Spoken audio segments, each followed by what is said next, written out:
Hello student, নিয়ে এসেছি আজকে তোমাদের জন্য সেকেন্ড সেট দ্বিতীয় পাবলিক মূল্যায়নের বাংলা বিষয়ের ওপর নমুনা প্রশ্নপত্র। এটা ফ্রি ডাউনলোড তোমরা করতে পারবে।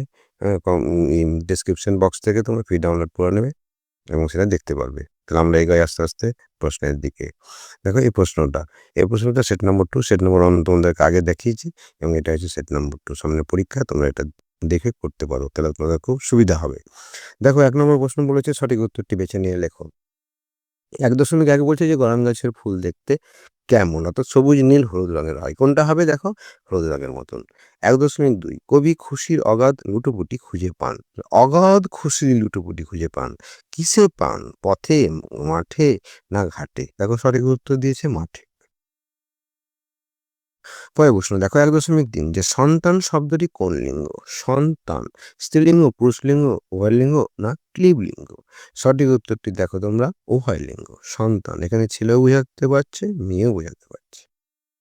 ছুট কয়েকটি সমুদ্রের ঢেউ ডেকে আনে? 3টি, 7টি, 8টি? সঠিক উত্তর দেখো 7টি। ঝড়ের সময় বকুলতলা কালো, সাদা, লাল, সবুজ হয়ে গিয়েছিল। কোনটা হবে? ঝড়ের সময় বকুলতলা, ঝড় মানে মেঘ এসেছে, অর্থাৎ তখন কি হয়ে যাবে? বকুলতলাটা কালো হয়ে যাবে।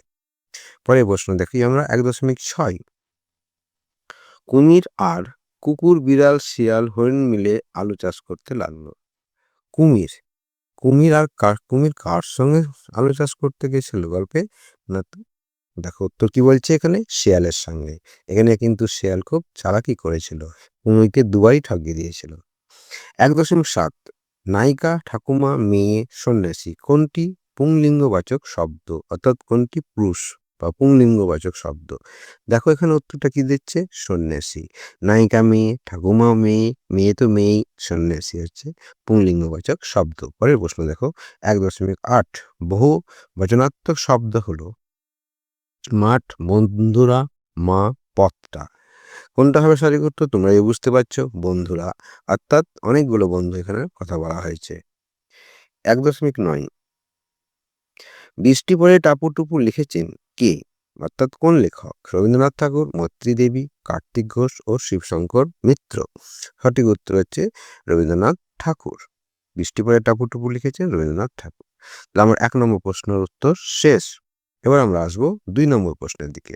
দেখো 2 নম্বর প্রশ্ন বলছে যে পূর্ণ বাক্যে উত্তর দাও। একটা বাক্যে উত্তর দিতে হবে, বাক্যটা যাতে পূর্ণ হবে, অর্থাৎ সেন্টেন্স যেটা আমরা বলি সেটা যেন সম্পূর্ণ হয়। 2.1 দেখো ভগবানের প্রাসাদে পৌঁছে মৌমাছিরা কাদের মুখে হুল ফোটাতে লাগলো? কাদের মাথায় মানে হুল ফোটাতে লাগলো মুখে? এখানে দেখো যে ভগবানের প্রাসাদে পৌঁছে মৌমাছিরা প্রথমে রক্ষীদের মুখে হুল ফোটাতে শুরু করে, এটুকু লিখলেও হবে, কিন্তু আমি তোমাদের একটু বেশি লিখেছি। আরো দেখো যে এরপর বাঘ তাদের খেয়ে ফেলবে বলে ভয় দেখালো, আর গোলমালের মধ্যে মোরগও ডানা ঝাপটে ভয় দেখাতে থাকে। কিন্তু প্রশ্নটা বলেছে ভগবান প্রাসাদে পৌঁছে মৌমাছিরা গাদের মুখে হুল ফোটাতে লাগলো। তোমরা শুধু লিখবে প্রথমে রক্ষীদের মুখে হুল ফোটাতে শুরু করে বা হুল ফোটাতে লাগলো, ব্যাস হয়ে গেল। 2.2 দেখো লিমেরিক্স নামটি কোন শহরের নাম অনুসারে হয়েছে? উত্তরটা দেখো যে লিমেরিক নামটি আয়ারল্যান্ডের লিমেরিক শহর বা কাউন্টির নাম থেকে এসেছে। বুঝে গেছে? এটা আয়ারল্যান্ডের শহরের নাম অনুসারে লিমেরিক নামটি এসেছে। এখানে 2টো প্রশ্ন হলো, পরের প্রশ্ন দিকে আমরা যাই। দেখো 2.3 পাহাড়িয়া বর্ষার সুরে প্রবন্ধটির লেখক কে? সুন্দর প্রশ্ন।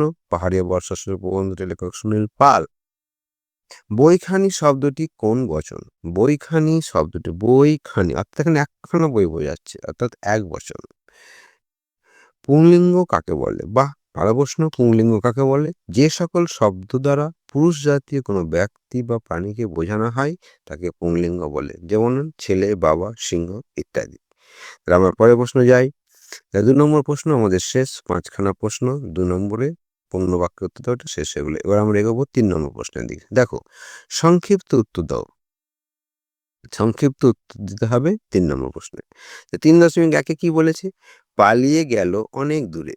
কে পালিয়ে গেল? পালিয়ে সে কোথায় গেল? দেখো সঠিক উত্তরটা বলেছে এখানে কবি মৈত্রী দেবীর লেখা ঝড়। এটা একটা ঝড় কবিতার অংশ। ঝড় কবিতায় বলেছে যে ঝড় পালিয়ে গেল। কে পালিয়ে গেল? ঝড় পালিয়ে গেল। পালিয়ে এসে কোথায় গেল? পালিয়ে এসে সাত পাড়ে গেল। মানে অনেক দূরে চলে গেল। এখানে কিন্তু কবি এখানে বোঝাতে চেয়েছে। ৩.২ এ দেখো আছে যে পাহাড়িয়া বর্ষার সুরে রচনায় অনাবৃষ্টির ফলে মানুষ, পশু-পাখি, গাছপালার অবস্থা কেমন হয়েছিল? ঠিক আছে? তো কেমন হয়েছিল দেখি? যে পাহাড়িয়া বর্ষার সুরে রচনাটিতে অনাবৃষ্টির কারণে মানুষ, পশু-পাখি এবং গাছপালা সকলেই খুব কষ্টের মধ্যে ছিল। মানুষ জলকষ্টে ভুগছিল, পশুরা খাদ্য ও জলের অভাবে দুর্বল হয়ে পড়েছিল এবং গাছপালাগুলিও শুকিয়ে যাচ্ছিল। পরের প্রশ্ন দিকে যাই। ৩.৩ দেখো বাচ্চা গাছটি তো মহা খুশি, আনন্দে ডগমগ করছে। হ্যাঁ? এত আনন্দ কখন হলো বাচ্চা গাছে? এটা তোমরা জানো কোথায় ফণিমনসা থেকে নেওয়া হয়েছে। দেখো বাচ্চা গাছটির মতো মহা খুশি আনন্দে ডগমগ ফণিমনসা গাছের পাতাগুলি যেন সোনা হয়ে ভরে গেছিল, তখন তার এত আনন্দ হয়েছিল। হয়ে গেছে? পরের প্রশ্ন ৩.৪ মন্দ শব্দটি ব্যবহার করে দুটি পৃথক অর্থে দুটি বাক্য রচনা করো। মন্দ কথাটা নিয়ে দুটো বাক্য রচনা করতে হবে। সে বাক্যের অর্থ যেন দুটো দুরকম হয়। দেখো ১ নম্বর দেখো যে আজকের আবহাওয়াটা বেশ মন্দ। আজকের আবহাওয়াটা বেশ মন্দ। এখানে মন্দ অর্থে যে অনেক অসুবিধা বা খারাপ, মানে আজকের আবহাওয়াটা ভালো নয়, সেই অর্থে ব্যবহৃত হয়েছে। তারপরে ২ নম্বর উত্তর হচ্ছে যে তার ব্যবহার খুব মন্দ। এখানে মন্দ অর্থটি খারাপ আর নিকৃষ্ট অর্থে ব্যবহৃত হয়েছে। তাই দুটো বাক্য তোমরা লিখে দেবে। ৩ নম্বর প্রশ্ন আমাদের শেষ। এবার আমরা আসছি ৪ নম্বর প্রশ্নে। চিঠি লিখতে হবে বাবাকে। কেন লিখতে হবে বাবাকে? যে মা অসুস্থ হয়েছে, তাই বাবাকে জানাবো যে তুমি তাড়াতাড়ি চলে এসো, মার অসুস্থতা। তো চিঠি লেখার নিয়মটা দেখো, আমি তোমাদেরকে লিখে দিয়েছি আমার মতো করে। আমার মতো করে তোমাদেরকে লিখে দিয়েছি এই অংশটা। এই অংশটা তোমরা নিজের মতো লিখতে পারো। কিন্তু বাকি অংশটার যে নিয়মটা, ডান দিকে থাকবে তোমার অ্যাড্রেস, অ্যাড্রেস মানে শর্ট অ্যাড্রেস, যে বটতলা, সোদপুর, বৃহস্পতিবার ৮ই জুন ২০২৫ এইভাবে। এখানে আমি যাকে চিঠি লিখবো, বাবাকে চিঠি লিখছি, প্রিয় বাবা বা শ্রীচরণে এসো বাবা, এগুলো লিখে না যায়। তোমার ইচ্ছে মতো লিখবে। আর এটা হচ্ছে বেশ, আর সেখানে স্মৃতি তোমার ছেলে রবি, আর বাবাকে যেখানে পাঠাবে তার অ্যাড্রেস হচ্ছে এখানে, তার ঠিকানা এখানে। যে পাঠাচ্ছে তাকে বলছে প্রাপক, মানে যার কাছে যাবে তার কাছে প্রাপক। হ্যাঁ, এখানে ওনার ঠিকানা।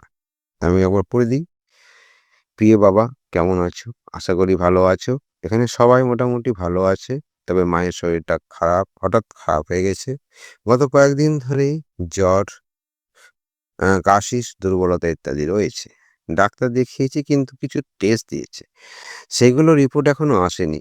মায়ের এখন বিশ্রাম দরকার। তাই আমি আপাতত সব কাজ সামলাচ্ছি। তুমি চিন্তা করো না। আমি মায়ের দেখাশোনা করছি। তুমি তাড়াতাড়ি চলে এসো। এই হচ্ছে চিঠির কাজ। তোমরা এটা লিখতে পারো, পড়তে পারো বা নিজেও লিখতে পারো। কিন্তু চিঠির ফরম্যাটটা তোমরা ঠিকভাবে খাতায় লিখবে। পরের প্রশ্নতে যাচ্ছি।